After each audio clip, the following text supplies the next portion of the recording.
श्रावण महात्म्य दूसरा अध्याय। ओम नमः शिवाय। नमस्कार दोस्तों, आज हम जानेंगे श्रावण महात्म्य के दूसरे अध्याय की अद्भुत कथा। इस अध्याय में स्वयं भगवान शिव बताते हैं कि श्रावण मास में कौन कौन से नियम अपनाने चाहिए और क्यों यह महीना सभी महीनों में सबसे श्रेष्ठ। तो आइए बिना किसी देर के कथा प्रारंभ करते हैं। एक समय की बात है, भगवान शिव के परम भक्त संत कुमार ने हाथ जोड़कर विनम्रता से पूछा, हे महादेव, आपने श्रावण मास की महिमा तो बताई, लेकिन इस पवित्र महीने में मनुष्य को कौन कौन से नियमों का पालन करना चाहिए? कृपया विस्तार से बताइए। संत कुमार का प्रश्न सुनकर भगवान शिव प्रसन्न हुए और बोले, हे मुनिवर, ध्यान पूर्वक सुनो। जो मनुष्य श्रद्धा, विश्वास और नियम के साथ श्रावण मास का पालन करता है, उस पर मेरी विशेष कृपा होती है। भगवान शिव आगे कहते हैं, श्रावण मास में मनुष्य को संयमित जीवन जीना चाहिए। प्रतिदिन प्रातः स्नान करके भगवान शिव का जलाभिषेक करना चाहिए। बिल्व पत्र, पुष्प, फल और पवित्र भाव से शिवलिंग की पूजा करनी चाहिए। यदि संभव हो तो पूरे महीने रुद्राभिषेक करें।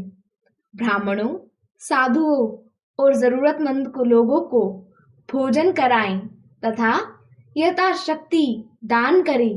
भगवान शिव कहते हैं, श्रावण मास में अपनी सबसे प्रिय वस्तु का त्याग करना अत्यंत पुण्यदायक होता है। इसके साथ ही भूमि पर सोना, ब्रह्मचर्य का पालन करना, सत्य बोलना और क्रोध से दूर रहना भी इस महीने के महत्वपूर्ण नियम बताए गए हैं। भगवान शिव कहते हैं, जो व्यक्ति इस महीने में एक भी दिन नियमों का पालन नहीं करता, वह अपने हाथ से महान पुण्य खो देता है, लेकिन जो श्रद्धा से नियम निभाता है, उसे अनेक यज्ञों के समान फल प्राप्त होता है। इसके बाद भगवान शिव मंत्र जाप का महत्व बताते हैं। वे कहते हैं, श्रावण मास में महामृत्युंजय मंत्र, गायत्री मंत्र तथा ओम नमः शिवाय का जितना अधिक जाप किया जाए, उतना ही अधिक पुण्य प्राप्त होता है। शिवजी की प्रदक्षिणा करना, नमस्कार करना और वेदों का श्रवण करना भी अत्यंत शुभ माना गया है। अब भगवान शिव सप्ताह के प्रत्येक दिन के व्रतों का महत्व बताते हैं। वे कहते हैं, रविवार को सूर्य भगवान का व्रत करना चाहिए। सोमवार का दिन तो स्वयं भगवान शिव को समर्पित है, इसलिए श्रावण का प्रत्येक सोमवार अत्यंत फलदायी माना गया है।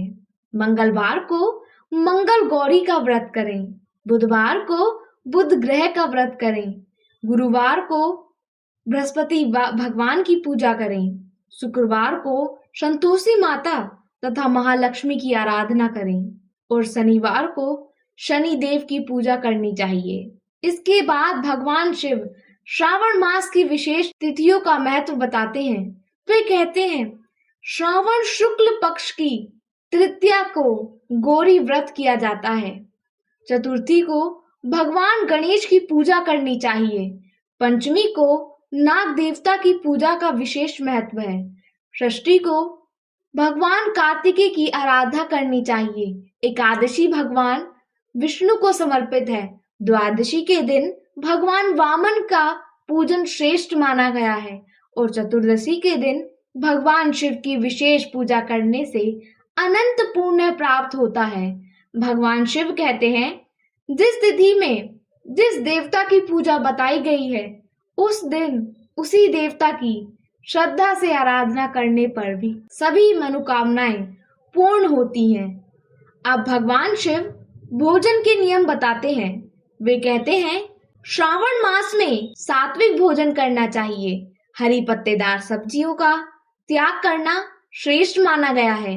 जहां तक संभव हो, दिन में 1 बार भोजन करें। भोजन करने से पहले भगवान का स्मरण करना आवश्यक है और भोजन हमेशा प्रसाद की भावना से ग्रहण करें। इसके बाद भगवान शिव एक अत्यंत सुंदर बात कहते हैं। वे कहते हैं, हे मुनि, मैं श्रावण मास में साग का त्याग करता हूँ, श्राद्ध पक्ष में दही का, भाद्रपद में दूध का और कार्तिक में दाल का। इसलिए मनुष्य को भी त्याग और संयम का अभ्यास करना चाहिए।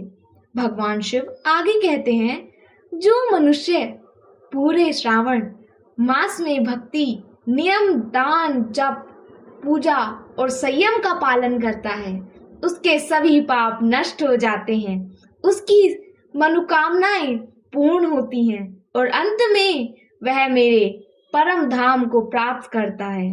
दोस्तों, इस अध्याय का सबसे बड़ा संदेश यही है कि श्रावण मास केवल व्रत रखने का नाम नहीं है।